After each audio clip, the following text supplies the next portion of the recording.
اپنے دل کو اطمینان دلانے کے لیے آگے کیا؟ اے ملحدو حامد علی عبد الرحمن، اللہ کے نام سے شروع جو بہت بڑا مہربان رحمت والا ہے۔ دل مطمئن والے پختہ ایمان اور گہرے سکون نعمت کسی شخص کو نصیب نہیں ہوئی سے بڑی۔ یہ مضمون کیوں ہے؟ اگر آپ ایمان لانے والے ہیں تو یہ آپ کو ایمان میں زیادتی بڑھوتری کرے گا۔ شاید آپ کو ملحدین کو جواب دینے کے لیے اس میں سے کچھ کی ضرورت ہوگی۔ اگر آپ کے دل میں کچھ ہے، اس سے بے شک آپ کو اسے صاف کرنے، اسے فلٹر کرنے اور اسے کامن سینس واپس لانے میں مدد ملے گی۔ انسان باقی تمام جانداروں سے ایک مختلف ہے۔ اسے عطا کردہ اختیارات میں آزادی، مرضی اور عقل میں مختلف۔ اس مضمون میں ہم ان طاقتوں اور ان صلاحیتوں سے کچھ کا استعمال کریں گے جو اللہ نے ہمیں عطا کی ہے، اور ان کو فہم و فراست میں استعمال کریں گے۔ شروع کرنے سے پہلے میں کہتا ہوں، آپ سب سے زیادہ حیران ہوتے ہیں جب ہم 21ویں صدی میں ہیں۔ سائنس نے بہت ترقی کی ہے، انسانی سوچ نے بہت ترقی کی ہے، اور انسانی ذہانت ہر بار بڑھی ہے، لیکن بعض خدا کا وجود انکار کر رہا ہے۔ فرانسیسی فلسفی پاسکال کہتا ہے، صرف دو قسم کے لوگ ہیں جنہیں ہم عقل مند کہہ سکتے ہیں۔ ایک وہ ہیں جو خدا کی عبادت کرتے ہیں کیونکہ وہ اسے جانتے ہیں، اور وہ جو اسے تلاش کرنے کی کوشش کرتے ہیں کیونکہ وہ اسے نہیں جانتے ہیں۔ سائنسی ذہنی فلسفیانہ شواہد جن کی وجہ سے انتونی فلو نے الحاد کو مسترد کر دیا۔ اسمارٹ ڈیزائن جو 20ویں صدی کی آخری سہ ماہی سے گزر رہی ہے۔ اسمارٹ ڈیزائن کا مقصد کے گرد ہے۔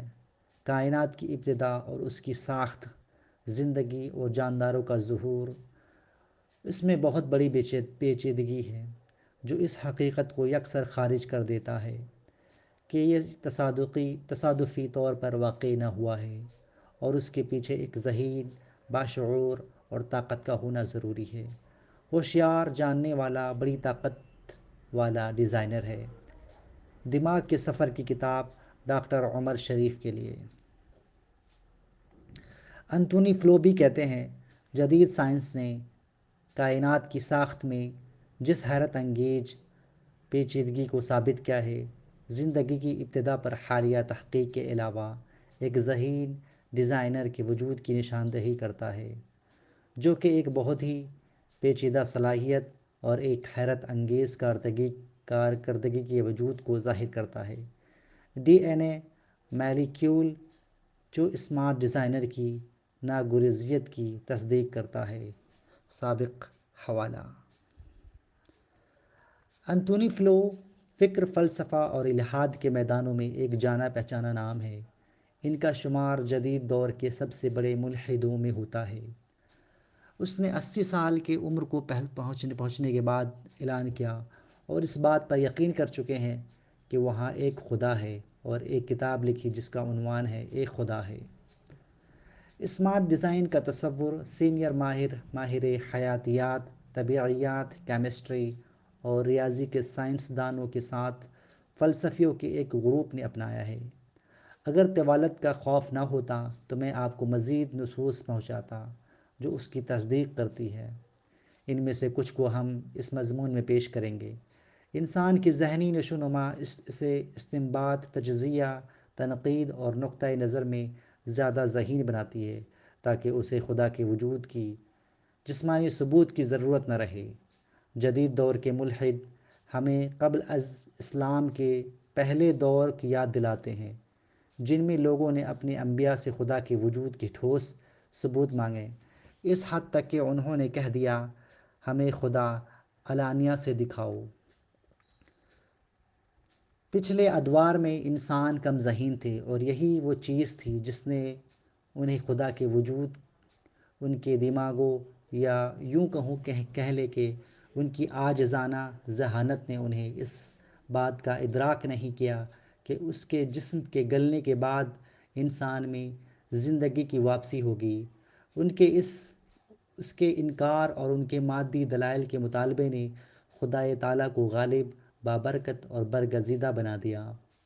پے در پہ رسول بھیجے تاکہ ان کے لیے بشارتیں اور ڈرانے والی اپنی رحمت اور مہربانی کے طور پر بھیجیں۔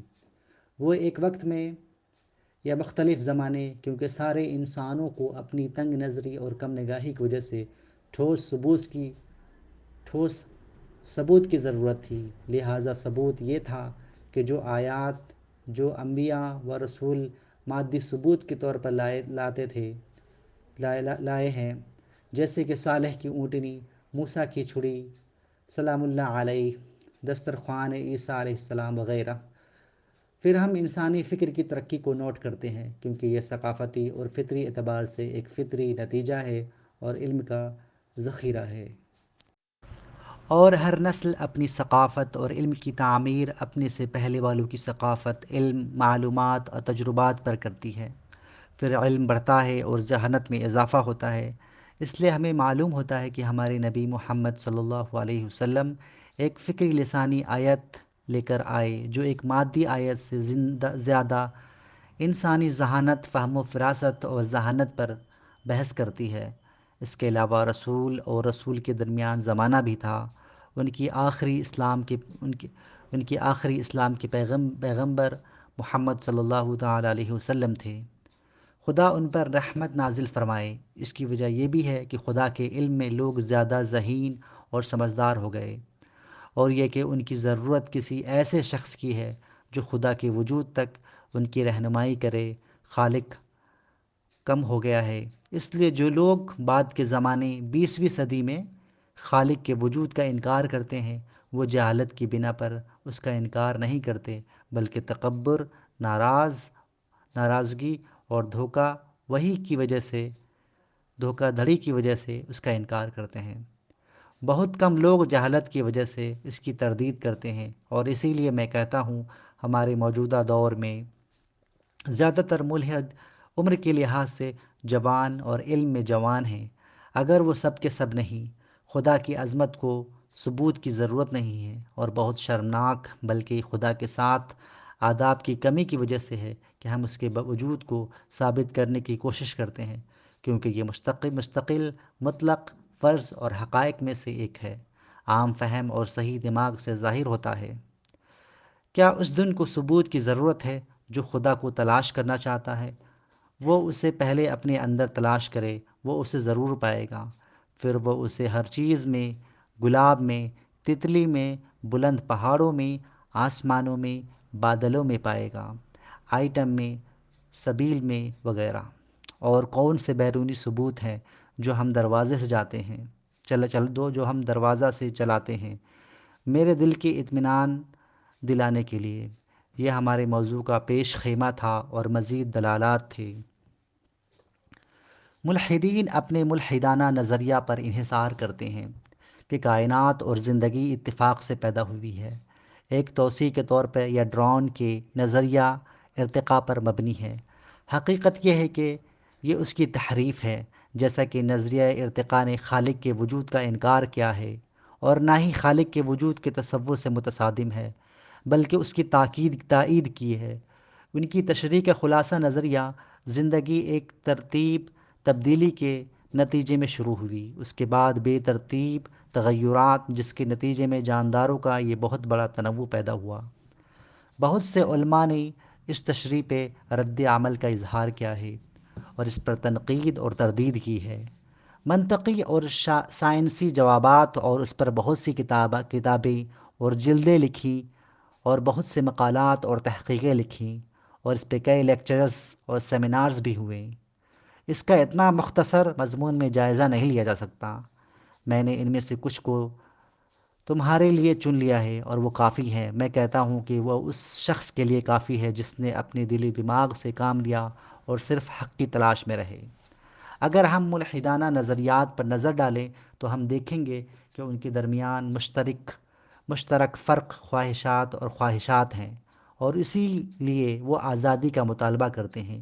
اسی لیے وہ دعویٰ کرتے ہیں کہ وہ اپنی آزادی پر پابندی پر یا دبانے کی کوشش نہیں کرتے، اس لیے ان میں سے کوئی مذہب یا خدا پر تنقید کی جسارت کرتا ہے، لیکن وہ ریاست پر تنقید یا اس کے قوانین سے انحراف کرنے کی جرأت نہیں کرتا۔ اس لیے پابندیوں سے چھٹکارا پانے کے لیے مذہبیت کا مطالبہ کرنا بکواس ہے، کیونکہ پابندیاں بہرحال موجود ہے۔ اس کے علاوہ ملحدین جس کے بارے میں گاتے ہیں وہ انصاف ہے۔ وہ دیکھتے ہیں کہ جنگیں، آفات، غربت اور بھوک ان کی سمجھ کے مطابق خدائی انصاف سے مطابقت نہیں رکھتی۔ یہ ایک بہت سی ناقص فہم ہے، جس کا نتیجہ عام طور پر واقعات کی کم نگاہی سے ہوتا ہے۔ اس دنیا میں انسانوں کے درمیان کامل انصاف کا حصول دولت، صحت، طاقت، قابلیت کے فرق کی وجہ سے منطقی طور پر ناممکن ہے۔ لہٰذا مکمل انصاف پر موت کے بعد جی اٹھنا میں ہے، جس کا مطلب یہ ہے کہ جس کو اس دنیاوی زندگی میں کسی چیز کا انکار کیا جائے وہ آخرت کا پورا حق لے لیتا ہے۔ لہٰذا خدا کے خیال کا انکار اس انصاف کو کمزور کر دیتا ہے جس کی وہ تلاش کرتے ہیں۔ بہت سے ملحد یہ بھی تبصرہ کرتے ہیں کہ ان میں سے کوئی بھی یا کوئی کمی یا احساس کمتری ہے، بیماریاں، معذوری، محرومیاں، نفسیاتی مسائل، سماجی مسائل وغیرہ۔ اس لیے وہ رب پر اپنا غصہ نکالتے ہیں اور اس کا انکار کرتے ہیں۔ یہ ہمیں اس عورت کی یاد دلاتا ہے جس کے 5 بیٹے ہر سال مرتے ہیں، ان میں سے ایک بیمار ہوتا ہے اور پھر مر جاتا ہے۔ اس کی کم فہمی نے اسے یہ کہنے پر مجبور کیا کہ اگر کوئی خدا ہوتا تو وہ میرے تمام بیٹوں کو مرنے نہ دیتا۔ تو اس نے خدا سے کفر کیا، کیونکہ اس کی ذہنیت برداشت نہیں کر سکتی تھی اور نہ سمجھ سکتی تھی کہ اس کے ساتھ کیا ہوا۔ ایک اور مثال مشہور طبیعت دان اسٹیفن ہاکنگ کی ہے، جس نے جدید الحاد کا جھنڈا اٹھا رکھا تھا۔ وہ جسمانی طور پر بہت ہی معذوروں کا شکار ہے، جو اپنے نظریات اور وضاحتوں پر غور کرتا ہے۔ وہ خدا کے لیے وقف ہے، اپنی نفرت محسوس کرتا ہے، اس کے لیے کوشش کرتا ہے، اس سے انکار، اس سے بہمانے کا سامان بنانے کی حد تک۔ وہ کیا کہتا ہے؟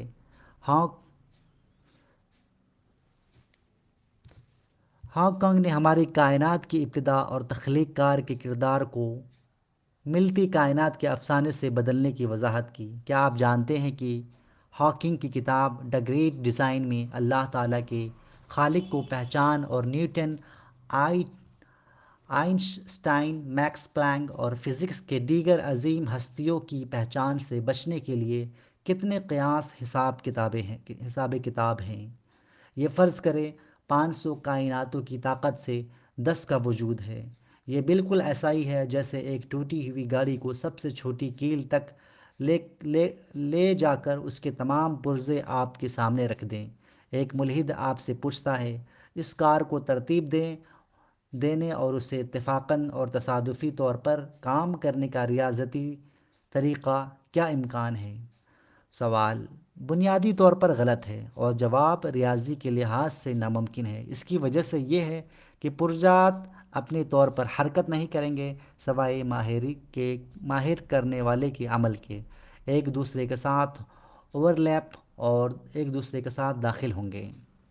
نوٹ کریں کہ ہم ان کو جزوی طور پر بنانے کی بات نہیں کر رہے ہیں، ہم ان کو جمع کرنے کی بات کر رہے ہیں۔ اگر اتفاق سے اس کو جمع کرنا ناممکن ہے تو اسے مختلف اشکال، سائز اور افعال کے ساتھ کس طرح حصہ بہ حصہ بنایا جا سکتا ہے، اور ہر حصہ دوسرے حصے کے متناسب ہے۔ یہاں مزید ثبوت ہیں۔ سب سے پہلے میں چاہتا ہوں کہ آپ زندہ خلیے کے اجزاء پر غور کریں۔ چھلی، cytoplasm, nucleus, organelles, endoplasmic reticulum, amino acid, D N A وغیرہ ایک سیل میں جسے ننگی آنکھ سے نہیں دیکھا جا سکتا تھا۔ کتابیں اور جلدیں لکھی گئیں اور یہ یونیورسٹیوں میں پڑھائی جانے والی ایک آزاد سائنس بن گئی۔ کیا اتفاق سے ان تمام اعضاء اور عناصر کو ان افعال سے یکجا کرنا ممکن ہے؟ سائنس کے مطابق یہ ناممکن ہے، اور جب میں سائنس کے مطابق کہتا ہوں تو میرا مطلب سائنس نے سخت شرائط رکھی ہیں تاکہ یہ تمام عناصر اور افعال اس تسلسل اور اس کارکردگی کی شرائط کو پورا کرتے ہیں، جو اس بات کی تصدیق کرتے ہیں کہ یہ سب اتفاقاً اکٹھا ہونا ممکن نہیں ہے۔ اور اگر ہم دلیل کی خاطر یہ مان لیں کہ یہ اتفاقاً اکٹھا ہوئے تھے، چاہے دماغ قبول کرے نہ کرے، یا اور سائنس بھی کہتی ہے کہ میں کہتا ہوں کہ اگر ہم دلیل کی خاطر مان لیں کہ یہ جمع کیا گیا تھا، نظریہ ارتقاء کے مطابق بے ترتیب تبدیلیوں کی وجہ سے وہ بے ترتیب طور پر دوبارہ پیدا ہوتے ہیں اور پھر انتخاب اور قدرتی انتخاب کے ذریعے منتخب ہوتے ہیں۔ اگر ہم یہ قبول کر لیں کہ یہ یقینی زندگی کے ایک حصے میں ہوگا، ایک حصے میں باقی اعضاء کے بغیر، بتائیں کہ دوسرے ممبرز کیسے نظر آئیں؟ جگر، دل، گردے، پھیپھڑے وغیرہ۔ جواب دینے کے لیے سب سے اہم اور ناممکن سوال یہ ہے کہ مختلف اعضاء کے درمیان بے ترتیب تغیرات، دو یا تین اعضاء کے درمیان بے ترتیب تغیرات، ہم آہنگی کی وجہ سے ان کی افزائش موافقت کیسی ہوئی؟ دشواری کے باوجود ہم آہنگی اور رضامندی، لیکن یہ خلاف ورزی ہے کہ جیسے آگے بڑھایا جا سکتا ہے، لیکن ایک ہی وقت میں حیاتیات کے 100 سے زائد ارکان میں بے ترتیب تغیر پایا جاتا ہے اور متناسب اور باہم مربوط ہوتے ہیں، کسی کام کو انجام دینے پر متفق ہوتے ہیں۔ یہ سائنسی طور پر ناممکن ہے۔ زیادہ واضح معنوں میں دل میں ایک بے ترتیب تبدیلی، مثال کے طور پہ، جو اس کے افعال کو بہتر بناتا ہے اور ساتھ ہی درجنوں دیگر اعضاء کے کام کے ساتھ موافق ہوتا ہے، یہ بے ترتیب نہیں ہو سکتا۔ یہ قدرتی امکانات کے تمام قوانین کو توڑتا ہے۔ اگر ہم اس سے مان بھی لیں تو ایک ہونے کی دلیل ہے، حالانکہ یہ ناممکن ہے، جیسا کہ ہم نے ذکر کیا ہے۔ یہاں ایک سوال ہے جس کا جواب نظریہ ارتقاء نہیں دے سکتا: شادی کیسے ہوئی؟ ہر ایک کے لیے جس نے اس کی وضاحت کرنے کی کوشش کی، میرا مطلب ہے کہ شادی، اس میں ناقص غیر منطقی وضاحتیں تھیں۔ ایک جاندار جو اپنے طور پر دوبارہ پیدا کر سکتا ہے اور اپنی اولاد کو برقرار رکھ سکتا ہے، اس کے ساتھ افزائش نسل کے لیے کسی دوسرے کو مجبور کرنا پڑتا ہے، کسی جاندار کی ضرورت نہیں۔ یہ ایک بہت اہم قانون ہے، خاص طور پر انتخاب یا قدرتی انتخاب کا قانون۔ ایک جاندار کو دوسرے جاندار کی ضرورت بنانے کے لیے اس سے وہ کمزور ہو جاتا ہے اور اس کی طاقت ختم ہو جاتی ہے۔ میں واپس جا کر کہتا ہوں، یہ جوڑا کیسے بنا اور اس کی کیا ضرورت تھی؟ یہ ازدواجی مسئلہ ارتقاء کے بے ترتیب نظریہ کی باطلیت، عدم مطابقت اور غیر اہمیت کا سب سے بڑا ثبوت ہے، بلکہ ایک خدائی معجزہ کی سب سے بڑی نشانیوں میں سے ایک ہے۔ اس لیے اس کا ذکر قرآن میں سے زیادہ جگہوں پر آیا ہے۔ بے ترتیب تغیرات ایک جاندار میں گزر سکتے ہیں، لیکن یہ دو مختلف جانداروں کے درمیان کبھی نہیں ہو سکتا، کیونکہ نظریہ ارتقاء کے مطابق اس جاندار میں آزاد تغیرات ہوں گے اور اس جاندار میں آزاد تغیرات ہوں گے۔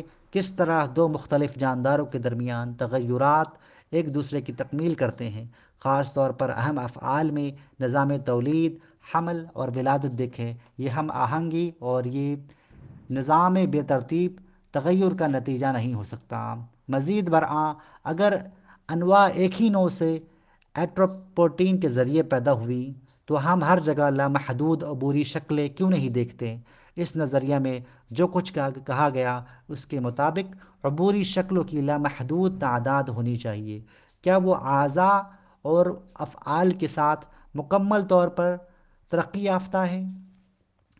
بلکہ موضوع اس سے آگے بڑھتا ہے۔ ہم نے کہا کہ جاندار خلیہ اپنی ساخت میں اتنی پیچیدہ ہے کہ مختلف ساختوں اور افعال کے اجزاء اتفاقاً نہیں مل سکتے، لیکن جیسے جیسے ہم چیلنج میں ثابت قدم رہیں گے، ہم ان تمام کوشش کو کم کر دیں گے۔ حالات اور بے ترتیب ایٹپوٹین اور مکمل ترقی مرکبات اور عناصر کے ساتھ ایک تیار سیل لاتے ہیں، یعنی ہر طرح سے تیار، لیکن یہ جاندار سے ٹوٹ جاتا ہے۔ جیسے ہی یہ جاندار سے الگ ہوتا ہے، زندگی ختم ہو جاتی ہے۔ کیا کوئی دوبارہ زندگی میں آ سکتا ہے؟ اگرچہ یہ اپنے اجزاء اور عناصر میں تیار کیا جاتا ہے، لیکن اس میں تغیرات یا حالات کی ضرورت نہیں ہے۔ اے ملحدو، اسے تیار کرو اور اسے زندہ کرو۔ یہ ممکن نہیں بلکہ ناممکن ہے، لہٰذا زندگی کا مسئلہ ایک بہت گہرا مسئلہ ہے، نہ صرف ایک خلیہ، خامرو، نیوکلیوس اور میٹرومنس، یہ بہت گہرا ہے، اور یہ بات اس کی تصدیق کرتا ہے کہ اسے بے ترتیب طور پر تخلیق نہیں کیا جا سکتا۔ یہ ایک اہم نقطہ یہ بھی ہے، میں اسے بھی دیکھ رہا ہوں جو بے ترتیب ارتقاء کے نظریے کو کمزور کرتا ہے، جو کہ احساسات ہیں، پرہیزگاری کے جذبات جیسے محبت، مہربانی، پرہیزگاری اور احسان، جو نظریہ ارتقاء سے متصادم ہے۔ انتخاب، یہ قدرتی انتخاب، قدرتی انتخاب کا مطلب ہے کہ جنگل کی زندگی کا مطلب ہے موزوں ترین کی بقا، ہمدردی اور احسان کے جذبات کہاں سے آئے؟ یہاں ایک نوٹ ہے جسے تقییم کے شمارے میں نوٹ کرنا ضروری ہے۔ ارتقاء، موافقت اور تغیر جو کچھ جانداروں کے حالات اور ماحول کے بدلتے ہوئے نتیجے میں ہوتا ہے، یہ ایک دانشمندانہ ترقی ہے جو قابل تخلیق کار کی طرف سے عقلمند سمجھدار ارادے کے ساتھ ہوتی ہے۔ بندر ثبوت، فلسفیانہ قانون کہتا ہے ایک فلسفانہ ثبوت کو مکمل سمجھا جاتا ہے اگر کسی رائے کی سچائی کے ثبوت کو مخالف رائے غلطی کے ثبوت کے ساتھ ملایا جائے۔ یہی وجہ ہے کہ میں سائنسدان جیرالڈ شروڈ پی ایچ ڈی کا کاسموس کو اپنی کتاب میں پسند کرتا ہوں۔ کتاب سائنس آف گاڈ ثبوت کی تردید کرتی ہے، جسے وہ ہینڈر کا ثبوت کہتا ہے۔ جو لوگ اس نظریے کا زندگی اور امکان سے موازنہ کرتے ہیں، وہ موقع پر پیدا ہونے والے بندروں کا ایک گروہ ہے جو کمپیوٹر کی بورڈ کا مسلسل استعمال کرتے ہیں۔ اپنی ایک نہ ختم ہونے والی کوشش میں شیکسپیئر کے سونٹ نے ایک نظم لکھی، نتیجہ یہ نکلا کہ 50 صفحات پر ایک بھی صحیح لفظ لکھا گیا، حالانکہ یہ لفظ ایک نوٹ تھا کہ پہلے اس سے حرف اے ہونا ضروری ہے، اس کے بعد ایک جگہ ہے تاکہ ہم اسے ایک لفظ سمجھ سکیں، اور اگر کی بورڈ میں 30 کلیدیں ہیں، اتفاق سے ایک حرف ہر کوشش پر ایک لفظ آنے کا امکان 27,000/1 بن جاتا ہے۔ اس کے بعد شروڈر نے امکانات کو شیکسپیئر کی سوناٹا پر لاگو کیا اور اس کی پیشکش کی نتائج درجہ ذیل تھے۔ نمبر 1، میں نے نظم کی حروف کو شمار کیا تو معلوم ہوا کہ وہ 488 حروف ہے۔ کیا امکان ہے کہ اس کا سوناٹا نظم کا عنوان پر کمپیوٹر پینل پر بٹن دبانے سے ہمیں اتفاقاً مل جائے گا، یعنی 488 حروف اسی ترتیب میں ہیں جو سائنٹ کے ہیں۔ امکان 1 کو 26 سے تقسیم کیا جائے تو خود 488 گنا ہوتا ہے۔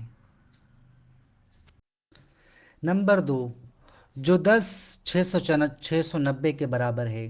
جب سائنسدانوں نے کتاب کائنات میں ذرات کی تعداد الیکٹران، پروٹین اور نیوٹران کی گئی تو انہیں 1080 ملے، جس کا مطلب ہے کہ دائیں جانب پر مزید 80 صفر ہیں۔ اس کا مطلب ہے کہ تجزیے کو چلانے کے لیے کافی ذرات نہیں ہیں اور ہمیں مزید 600 ذرات کی ضرورت ہوگی۔ نمبر 3، اور اگر ہم کائنات کے تمام مادے کو کمپیوٹر کی چپس میں تبدیل کر دیں، ہر ایک کا وزن 1 ملین گرام ہے، اور ہم فرض کریں کہ ہر چپ کوشش کر سکتی ہے کہ بندروں کی بجائے 10 لاکھ کوششیں فی سیکنڈ کی رفتار سے، تو ہمیں یہ نمبر ملے گا۔ کائنات کی تخلیق کے بعد سے کی گئی کوششوں کی تعداد 90 کوششیں ہیں، یعنی آپ کو دوبارہ اسی مقدار سے 600 یا اس سے زیادہ پرانی کائنات کی ضرورت ہوگی۔ موقع کا ایک قانون ہے، امکانات کا قانون، اس لیے ماہرین ہر مدعی کو یہ بتانے کے لیے نہیں چھوڑتے کہ وہ اپنی لا علمی اور اپنے شواہد کو پکڑنے سے کیا چھپانا چاہتا ہے۔ شروڈ کی اس پیشکش سے اس عقلی دلیل کو مکمل طور پر منہدم کر دیا جس پر الحاد کی بنیاد ہے، اور اگر ہم اس میں کائنات کی ساخت اور ڈی این اے مالیکیول کے نام میں بہت زیادہ پیچیدگی کے ذریعے فراہم کردہ ثبوت کی طاقت کو شامل کر دیں تو ہمارے پاس ایک ذہین قابل خدا کے وجود کا فلسفیانہ اور سائنسی ثبوت ہوگا۔ کتاب سے وہاں ایک خدا ہے، اینٹونی فلو، امر شریف نے عقل کے سفر کتاب سے ترجمہ کیا ہے۔ میں دہراتا ہوں، اینٹونی فلو کہتے ہیں، خدا تک میرا سفر خالصتاً ذہنی سفر تھا۔ میں نے اس ثبوت کی پیروی کی کہ یہ مجھے کہاں لے گیا اور اس بار اس نے مجھے زندہ خدا کی طرف لے جایا، جو خود کفیل، ابدی، غیر مادی، ہماگیر قادر مطلق ہے۔ مضمون کا عنوان سائنسی سوچ اور مذہب، پروفیسر ڈاکٹر عثمان حمود۔ نیز اس سے ثبوت ہوتا ہے کہ تقدیر ہے تحریری اور حسابی اور خالصتاً اتفاق نہیں۔ خواب، ایک شخص نے ایک خواب دیکھتا ہے جو طلوع فجر کے بعد آتا ہے۔ اگر واقعات لکھے اور اس سے پہلے متعین نہ ہوتے تو یہ کیسے ہو سکتا ہے؟ اس بات سے کوئی فرق نہیں پڑتا کہ وہ لاشعوری ذہن یا نفسیاتی کیفیت کے ذریعے اسے سمجھانے کی کتنی ہی کوشش کریں، شاید ان میں سے کچھ اس کو منطق سے سمجھا جا سکے، لیکن بہت سے خواب لاشعوری ذہن کا نتیجہ ہو سکتے ہیں۔ لاشعوری ذہن غیب کی پیشمن گوئی نہیں کر سکتا۔ جن لوگوں کو آپ نے اپنی زندگی میں کبھی نہیں دیکھا ہوگا وہ آپ کبھی نہیں ملے ہیں، آپ انہیں کبھی خواب میں نہیں دیکھتے ہیں، اور پھر آپ انہیں حقیقت میں دیکھتے ہیں جیسا کہ آپ نے خواب میں دیکھا۔ واقعات، حالات اور مقامات گویا وہ ہیں کاپی۔ اس سے ظاہر ہوتا ہے کہ زندگی بے ترتیب ایٹروپوٹین کے لیے نہیں چھوڑی گئی، اس کا صحیح حساب لگایا گیا ہے۔ ملحد اکثر یہ دعویٰ کرتے ہیں کہ کائنات کچھ جسمانی قوانین کے مطابق چلتی ہے جو اس پر حکمرانی کرتے ہیں۔ اگر ہم غور کریں تو ہم پائیں گے کہ یہ قوانین خالق کے وجود کا سب سے بڑا ثبوت ہے۔ جسمانی، کیمیائی اور حیاتیاتی قوانین، کشش ثقیل کے قوانین، حرکت، دباؤ، آواز، روشنی اور عناصر وغیرہ، یہ قطعی اصول ہیں۔ ایک ایسا قانون جس کا مطلب قطعی اقدار اور قواعد۔ ہم کسی قانون کو قوانین نہیں کہہ سکتے جب تک کہ یہ یقینی نہ ہو۔ یہ سوال یہ بھی ہے کہ کیا اتفاق اور بے ترتیبی کے نتیجے میں مستحکم قوانین کا پیدا ہونا ممکن ہے؟ اتفاق اور بے ترتیبی ان کو باطل ثابت نہیں کرتی۔ بے ترتیبی اپنی متغیر بناتی ہے اور یہ ان سے قانون کی کردار کی نفی کرتا ہے۔ چونکہ وہ مقررہ قانون ہیں، اس سے یہ ظاہر ہوتا ہے کہ وہ کسی شاخ سے نہیں آئے تھے اور یہ بے ترتیب اتفاق کا نتیجہ نہیں تھے۔ علماء کے ساتھ البرٹ آئنسٹائن اسٹین نظریہ اضافیات کا مصنف، جس کا نام چین ٹیمرز کا مترادف ہے، وہ خدا کے بارے میں کیا کہتے ہیں؟ آئنسٹائن ایک ایسے خالق پر یقین رکھتا ہے جو ہماگیر، قادر مطلق، وقت یا جگہ سے بے حد ہے۔ یہ ان کے اس مشہور قول پر یقین کے ثبوت کے طور پر کافی ہے۔ خدا نرد نہیں کھیلتا، اس کا مطلب ہے کہ ریاضی، طبیعیات یا کیمسٹری کے قوانین میں کبھی غلطی نہیں ہوتی۔ نرد بچانے کا مطلب ہے کہ یہ عمل بے ترتیب ہے، نہیں دیکھیں، اس میں مشابہت ہے۔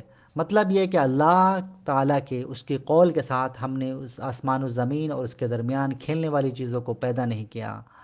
آئزک نیوٹن، اگرچہ حرکت اور کشش شکل کے قوانین نیوٹن کے دریافت میں سے زیادہ مشہور ہیں، لیکن اس نے دنیا کو محض ایک مشین سمجھنے پر خبردار کرتے ہوئے کہا کہ کشش ثقل سیاروں کی حرکت وضع کرتی ہے، لیکن یہ نہیں بتاتی کہ سیاروں کو کیا چلاتا ہے۔ خدا ہر چیز پر حکمرانی کرتا ہے اور وہ سب کچھ جانتا ہے جو موجود ہے یا کیا جا سکتا ہے۔ فینرز ہاربنگ ایک جرمن سائنٹسٹ ہیں جو چیز شمال اور جنوب کو آباد کرنے کے لیے مقناطیسی سوئی کو کنٹرول کرتی ہے۔ وہ ایک روشن نظام ہے جو ایک ذہین اور قابل قوت کے ذریعے کے زیر انتظام ہے۔ یہ ایک ایسی قوت ہے یا اگر یہ وجود سے مٹ جائے تو بنی نوع انسان خوفناک آفات سے تباہ ہو جائیں گی، جو ہری دھماکوں اور تباہوں کی جنگوں سے بھی بدتر۔ ڈرون، مشہور ماہر حیاتیات، تھیوری آف ایوولوشن کے مصنف، اس نے اپنی سوانح عمری میں درجہ ذیل باتوں کو ثابت کیا ہے۔ یہ بہت مشکل ہے۔ در حقیقت ہماری جیسی عظیم کائنات کا تصور کرنا ممکن ہے، اور جس میں ہماری بے پناہ انسانی صلاحیت سے مالا مال مخلوق ہو، جو پہلے کسی اندھے موقع یا ضرورت سے پیدا ہوئی ہو، ایجاد کی ماں اور جب میں اس وجود کے پیچھے پہلی وجہ کے لیے اپنے ارد گرد دیکھتا ہوں تو میں اپنے آپ کو ایک عقلمند ذہن کے ساتھ کہنے کی تحریک پاتا ہوں، اور اس لیے میں نے خدا کے وجود پر یقین رکھتا ہوں۔ اس انتہائی اہم الفاظ پر غور کرے اور کے لیے نظریہ ارتقاء کے مصنف کے لیے یہ ملحد مادیات پرستوں کے الفاظ سے غور کرنے کے لیے ذہن کو اپنے حواس میں واپس لاتا ہے، جنہوں نے اس نظریے کا استحصال کیا اور اپنی خواہشات کے مطابق اس کی تشریح کی۔ ڈرون نے جب ایک خالص سائنسی نقطہ نظر سے ارتقاء کا کوئی نظریہ یا مفروضہ پیش کیا جو مذاہب سے متصادم نہیں ہے۔ ڈرون نے جانداروں کی ارتقاء کی وضاحت کرنے کی کوشش کی اور یہ نہیں کہا کہ کسی خالق کے بغیر شروع ہوا یا تصادفی طور پر اتفاق سے ہوتا ہے، اس لیے اس سے منسوب کیا یا جو ڈرون نے نہیں کہا تھا، اس لیے اسے ایک غیر مذہبی مذہب بنا دیا۔ اس حوالے سے چین کے عظیم ماہر حیاتیات جن یوان شین نے کہا، چین میں آپ ڈرون پر تنقید کر سکتے ہیں لیکن حکومت پر تنقید نہیں کر سکتے، اور امریکہ میں آپ حکومت پر تنقید کر سکتے ہیں لیکن آپ ڈرون پر تنقید نہیں کر سکتے۔ سائنسی برادری نے قبول کیا کہ آپ روشنی کی رفتار یا کشش ثقل کی شدت جو سائنسی مستقل ہیں پر شک کرتے ہیں، لیکن یہ قبول نہیں کرتا کہ آپ ڈرونزم پر شک کرتے ہیں۔ در حقیقت ریاستہائے متحدہ میں یونیورسٹی کے پروفیسرز جو ڈرونزم کی مخالفت کرتے ہیں ان کو انتظامی کاموں کے لیے بھیج دیا جاتا ہے، جو طلباء کو پڑھانے پر پابندی لگا دی جاتی ہے۔ آکسفورڈ یونیورسٹی میں فلسفے کے پروفیسر جان فسٹر کے اس منطقی بیان کے ساتھ ہم اپنی کتاب خدا قوانین کا خالق ہے میں سائنسدانوں کے الفاظ کو ختم کرتے ہیں، اور وہ کہتا ہے اگر ہم فطرت کے قوانین کے وجود کو تسلیم کر لیں تو اس باقاعدگی کو ایک ذہین اور قابل خدا کے وجود سے سادہ اور مکمل طور پر بیان کیا جا سکتا ہے۔ اینتھونی فلو کہتا ہے اگر کوئی خدا ہے جو انسان کی تقدیر کو کنٹرول کرتا ہے تو اسے نہ جاننا اور اس کی رضا پر عمل کرنا بے وقوفی ہے، اور اگر ہم اپنے حواس سے جس چیز کو دیکھتے ہیں اس سے آگے دیکھنے سے قاصر ہیں اور جس کے ذریعے دماغ اور جانداروں کے تمام خلیہ بنتے ہیں، اس کا یہ مطلب نہیں کہ اس کے مادہ میں زندگی اور بصیرت دینے کی کوئی طاقت نہیں ہے، بلکہ اس کا مطلب صرف یہ ہے کہ ہمارے حواس اسے براہ راست محسوس کرنے سے قاصر ہے۔ شریف 2011 صفحہ 93۔ ان علمی بیانات کا خلاصہ یہ کہتے ہوئے کرتے ہیں کہ سائنسدان جو کائنات کے پیچھے ایک الہامی علم کو قبول کرتے ہیں، وہ فلسفیانہ تصور کے دفاع کے لیے ثبوت پیش نہیں کرتے، بلکہ وہ ایک حقیقت ہے جس کا اظہار جدید سائنس نے کیا ہے، غیر جانبدار منطقی ذہنوں پر ایسے دلائل کے ساتھ جنہیں میں مجبور اور نااہل سمجھتا ہوں۔ تردید کے لیے سائنسی سوچ اور مذہب، پروفیسر عثمان حمود۔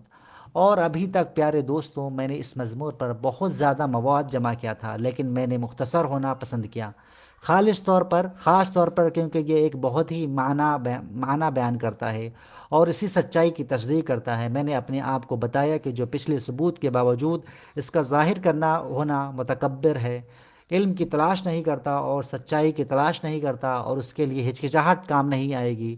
ہو سکتا ہے کہ ہمیں ایک مضمون یا کسی اور مضمون کی ضرورت ہو جس میں اس مضمون سے متعلق کچھ گہرے سوالات جیسے کہ اچھے اور برے، انتظام اور انتخاب، موت اور قیامت وغیرہ کے جوابات ہوں گے، لیکن فی الحال یہ ہماری بحث کا موضوع نہیں ہے۔ ہمارے مضمون کا بنیادی مقصد یہ ثابت کرتا ہے کہ کائنات کو بے مقصد تخلیق نہیں کیا گیا، یہ ایک عقلمند ڈیزائنرز اور ایک عظیم قابل با اثر قوت ہے جو ہر چیز کو کنٹرول کرتی ہے۔ وہ قادر مطلق اور بابرکت اور اعلیٰ ترین خدا ہے۔ گلے میں ہار اور کلائی کے گرد ایک کڑا کافی ہے۔ پھر میں کہتا ہوں اگر ہم اس بات کو یقینی بنائیں کہ اس کائنات کے پیچھے ایک عظیم طاقتور قابل تخلیق کار موجود ہے، کیا یہ دماغ اور عقل اور حکمت سے نہیں ہے کہ ہم اس کے بارے میں زیادہ جانتے ہیں اور زیادہ طاقتور اور محفوظ ہونے کے لیے اس کے قریب آتے ہیں؟ خطرے سے زیادہ حفاظت کو یقینی بنانا ہے۔ کیا نظر انداز کرنا ایک عظیم اور خطرناک مہم جوئی نہیں ہے؟ یہاں ہمارے موضوع سے متعلق ایک اہم سوال ہے۔ بہت سے مذاہب اور فرقے ہیں اور وہ سب کا حق اور سچ کا دعویٰ کرتے ہیں، میں حقیقی مذہب کو کیسے جان سکتا ہوں، یا میں کیسے جان سکتا ہوں کہ میں صحیح ہوں؟ اس سوال کا جواب آسان نہیں ہے اور مقدار کا متقاضا ہے، لیکن میں وہ بنیادی اصول بتاؤں گا جو سچائی کے متلاشی کو سچائی تک پہنچانے کی طرف لے جائیں گے۔ پہلی اور بنیادی شرط جو اس مذہب میں پوری ہونی چاہیے، اور کچھ ہم نے اس مضمون میں پیش کیا ہے، اس سے متفق ہونا چاہیے اور اس پر منطق اور استدلال سے متفق ہونا چاہیے کہ یہ مذہب یا یہ نظریہ اتحاد توحید کا مذہب کا تقاضا کرتا ہے، جسے صرف ایک ہی خدا کو پہچانتا ہے، ایک ابدی صحبت کے بغیر یا برابر، ایک قابل ماہر کے مقابل، کل علیم، ایک سے زیادہ خدا کے وجود کے ناممکن ہونے کی وضاحت میں کہتے ہیں۔ اللہ کا ذکر کیا ہے جو پیدا ہوا اور اگر وہ چلا گیا تو تمام خدا بنانے سے خدا اس کے ساتھ تھا، اور اولاد کو ایک دوسرے کا سبحان اللہ قرار دیتے ہیں۔ یہ دلیل اس سے مختلف نہیں ہے۔ دوسری شرط، کوئی نہ کوئی طریقہ ہونا چاہیے جس کے ذریعے ہم عبادت کریں اور اس عظیم خدا کے قریب آئیں۔ عبادت اور لین دین کے طریقے کی وضاحت کرتے ہوئے، یہ طریقہ خود خدا کا ہونا چاہیے اور اسے درست ہونا چاہیے اور اسے بگاڑنا نہیں چاہیے۔ اس کے صحیح ہونے کے شرطوں میں سے ایک راویوں کا تعدد ہے، یعنی اس سے ایک دوسرے کو منتقل ہونا، یہاں تک کہ ہم اس عظیم خدا کے بھیجے ہوئے رسول تک پہنچ جاتے ہیں، اور جب بھی رسول اس دور کے قریب ہوتا ہے جس میں ہم رہتے ہیں، اس کی طرف سے بھیجے گئے بیانات میں سچ کے قریب، زیادہ درست معنی میں ہمیں اسے آخری رسول سے لینا چاہیے جسے خدا نے لوگوں کے لیے بھیجا تھا۔ تیسری شرط یہ ہے کہ اس سے پہلے آنے والے مذہب یا فرقے کو پورا کرتا ہو اور باقی آسمانی مذاہب یا فرقوں کو تسلیم کرتا ہو۔ تمام آسمانی مذاہب خدا کی طرف سے ہیں، ہم سب کو ان پر یقین رکھنا چاہیے، اور یہ ایک شاندار، مفصل اور مکمل مربوط نظام ہے جو ثابت کرتا ہے کہ خالق ایک ہے۔ اگر ہم آسمانی مذاہب میں سے کسی ایک کو رد کرتے ہیں، یا کسی ایک کو رسول کو رد کرتے ہیں، یا ہم یقیناً باقی کو رد کریں گے، کیونکہ خدا ماخذ نہیں، ایک ہے۔ یہ وہی ہے جس نے خدا نے کھولا ہے، ایک اور آسان کیا ہے، اور یہ ایک انسانی کوشش کے سوا کچھ نہیں ہے۔